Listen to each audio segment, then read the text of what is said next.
What if there was a way for us to deal with climate change mitigation, adaptation, biodiversity loss, and sustainable development through one solution? Well, some researchers, governments, and international organisations have heralded blue carbon as just that solution. My research is looking at how blue carbon could be conserved and restored through locally managed marine areas. So what is blue carbon?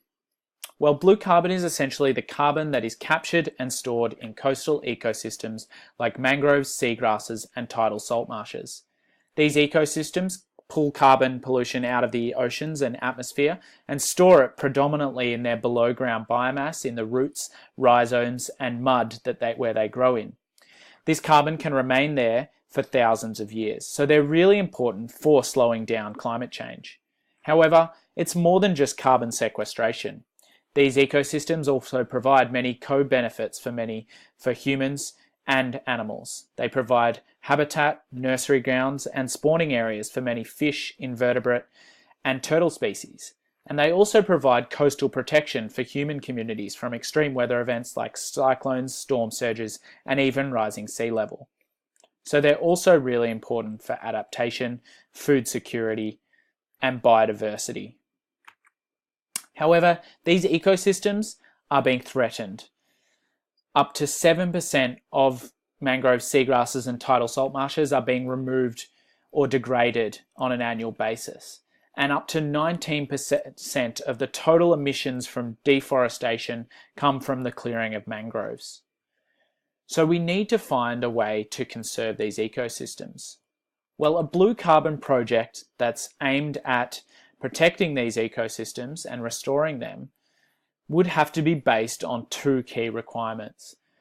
The carbon sequestration in a blue carbon project would need to be additional to what would have happened if the project had not been carried out, or additionality.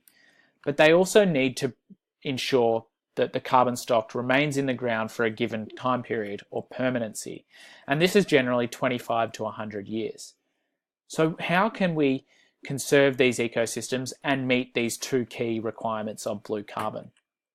Well, my research has highlighted that locally managed marine areas could provide additionality and permanency requirements. This schematic by Govan and Jupiter in 2013 depicts the key aspects of locally managed marine areas. However, mangroves and seagrasses are often omitted from this management approach, and so their inclusion does offer an opportunity for blue carbon going forward. So my research is basically looking at what would happen if we integrated blue carbon into the existing LMMA network. I broke this project up into two research questions. One was looking at the governance dynamics of the LMMA network, and the second research question is around what potential outcomes are likely to happen from this integration in terms of the social and ecological outcomes on a sustainability and resilience level. Using semi-structured interviews and focus group discussions, I interviewed 16 specialists in the field from a range of sectors who work in the South Pacific region. I also conducted community engagement using the focus group discussions in one of Fiji's oldest LMMA sites, Navakavu, to gain a community perspective on this integration. From my research, I've identified a range of constraining factors for this integration. The first factor or set of factors is that localized sources of pollution continue to hamper the conservation and restoration and sustainability of these blue ecosystems. For instance, shipwrecks, oil spills, poor waste management, and agricultural runoff continue to affect mangroves and seagrasses in LMMAs. Secondly, mangrove restoration projects have been widely rolled out across the Pacific for adaptation and disaster risk reduction purposes. However, often these projects have not included species diversity, and also have lacked or haven't thought about the specific design features and orientation of plantings, and so often these projects have failed. Thirdly, coastal development continues to hamper the natural restoration and regeneration of mangroves and seagrasses particularly in LMMAs, but also outside of them. And a lack of compliance and enforcement continue to result in widespread mangrove reclamation and seagrass bed destruction, as well as localised sources of poaching from neighbouring communities and cutting down of mangroves for firewood and building materials. So while there are a range of significant constraining factors on integrating blue carbon into LMMAs, there are some enabling factors that provide some great opportunity for this incorporation.